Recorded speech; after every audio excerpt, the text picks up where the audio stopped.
بسم اللہ الرحمن الرحیم الحمدللہ رب العالمین والصلاة والسلام علی خاتم النبیین۔ رب جلیل نے جس طرح قرآن مجید فرقان حمید کے لفظ لفظ کی حفاظت فرمائی ہے، اسی طرح صحابہ قرآن کے ہر عمل، ہر قول، ہر فعل، ادا کی حفاظت۔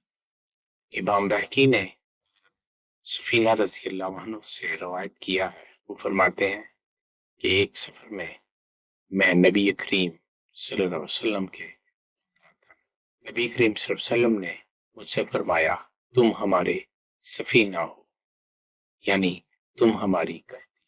صحابہ کرام اس سفر میں سامان اپنی کمر پر اٹھا کر تھک رہے تھے، وہ سامان میں نے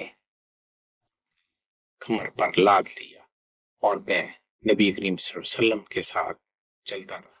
مجھے اس سامان کے وزن نے قطعاً پریشان نہیں کیا، اور اگر وہ سامان 2-4 اونٹوں پر لدے ہوئے سامان کے برابر بھی ہوتا تو مجھے ذرا بھی تھکان نہ ہوتی۔ وما توفیقی الا باللہ۔